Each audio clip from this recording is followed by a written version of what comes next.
ለጾም እንግዲህ ብዙዎቻችን ከእንጀራ ውጪ ብዙም አማራጭ የለም አይደለ? ዛሬ ይዤላችሁ የመጣሁት በጾም ወቅት ቀለል ያለ ነገር መብላት ስንፈልግ እንዲሁም ደግሞ በጣም ጣፋጭ የሆነ አማራጭ ነው። የፈላፍል ሳንዱች ነው ይዤላችሁ የመጣሁት።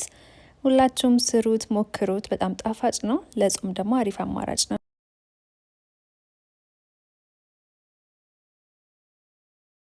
ሰላም እንዴት ናችሁ? ሁላችሁም ባላችሁበት ሰላም እንድትሆኑልኝ እመኛለሁ። ዛሬ መግቢያ ላይ እንደተናገርኩት የፈላፍል ሳንዱች ነው የምንሰራው።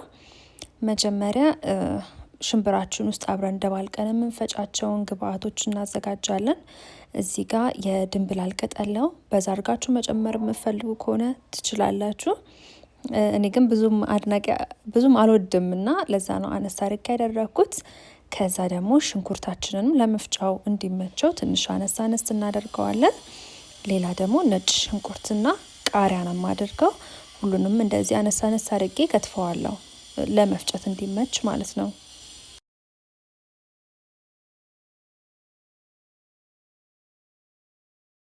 እናንተ መጠኑ ማብዛት ትችላላችሁ። እኔ ልጄም ስለምትበላ ለዛ ነው የድንብላል ቅጠሉንና ቃሪያውን አነስ ያደረኩት። እናንተ ግን በዛ ማድረግ ትችላላችሁ። ብዙ ጊዜ እንዲሁም ፈላፍል አረንጓዴ ሲሆን ነው ሰው የሚወደው። ሰው እንደዛ የምትፈልጉ ከሆነ ቃሪያውንና የድንብላል ቅጠሉን በዛ ማድረግ ትችላላችሁ። ፐርሲሊንም ደግሞ መጨመር ትችላላችሁ። እዚህ ጋር እንደምታዩት አነስ አነስ አድርጌ ለመክተፍ እንዲመቸኝ አረገዋለሁ ማለት ነው። ከፊት ለፊት የምታዩት ደግሞ ዱቤና ሽምብራ ነው። እንደ አማራጭ ነው የሽምብራ ጨመርኩበት እንጂ በዱቤ ብቻ ነው ብዙ ጊዜ የሚሰራው። ዱቤን ብቻ ማድረግ ትችላላችሁ። እኔ ግን ሽምብራው ሲጨመር ጣዕሙን በጣም ወድጀዋለሁ። ስለዚህ እንደዚህ አድርጋችሁ ብትሞክሩት በጣም እኔ ተመችቶኛል። ብትሞክሩት አሪፍ ነው። ከዛ በደንብ አድርጌ አጥቤ ኦቨርናይት አድርጌ ነበር ያሳደርኩት፣ በውሃ ዘፍዘፌ ማለት ነው። ጠዋት ላይ እዚህ ጋር ነው እየሰራ ያለሁት። ውሃውን ደፍቼ ድጋሚ አንድ ዙር አጠብኩትና እዚህ ጋር እንደምታዩት ወደ መፍጫ ጨምራለሁ ማለት ነው። ሽምብራ ማፈልጉ ከሆነ በዱቤን ብቻ መስራት ትችላላችሁ። ግን እንደባልቃችሁ ስትሰሩት በእውነት እላችኋለሁ ጣዕሙን ትወዱታላችሁ። ሞክሩት። እኔ ዝም ብዬ ለድንገት ሞክሬው ስለወደድኩት ነው አሰራሩን ለእናንተ ማሳያችሁ። ከዛ ቀደም የከታተፍነውን ነገር እንጨምራለን። ቅመማ ቅመም ደግሞ የምትፈልጉትን ጨምራላችሁ። እኔ ጨው፣ ቁንዶ በርበሬና ከሙን ነበር ያደረግኩት እና ለመፍጨት እንዲመቸኝ ትንሽዬ ዘይትና በጣም ትንሽ ደግሞ ውሃ አደርጋለሁ። ውሃ ማያስፈልገው ከሆነ ተውት። እኔ ትንሽ ድርቅ ስላለብኝ ነው ሳጠላው። ከዛ እዚህ ጋር እንደምታዩት ወደ 3 ማንኪያ የሚሆን ፍርኖ ዱቄት አድርጊያለሁ። ከዛ ለከለር እንዲያምር ብዬ ትንሽዬ ወደ 1 ማንኪያ የሚሆን በርበሬ ጨምሬ አዋህደዋለሁ። ከዛ ተፈጭቶ ሲጨረስ እንደዚህ ይመስላል ማለት ነው። እዚህ ጋር ራሱ የድንብላል ቅጠሉ ምኑ ሲደባለቅ ሽታው በጣም ነው ደስ የሚለው። አያችሁት አይደለ? በጣም ፍጭት አርጋችሁ ላም እስከሚል ማድረግ የለባችሁም።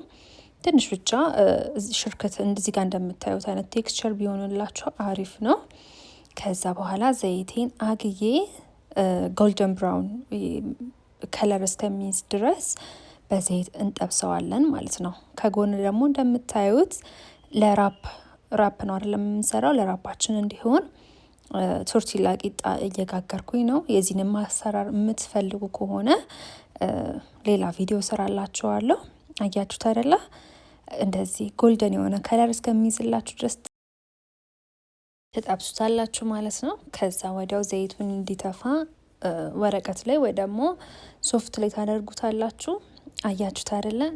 እንዴት እንደሚያምር ደግሞ ክራንቺ ነው። በጣም ድርቅ ያለ ከላዩ ድርቅ ያለ ሆኖ ውስጡ ደግሞ ሶፍት ነው እና በጣም ነው የሚጣፍጠው። እንደዚህ አድርጋችሁ ራሱ ብታቀርቡት ለብፌ ምናምን በጣም ነው የሚያምረው።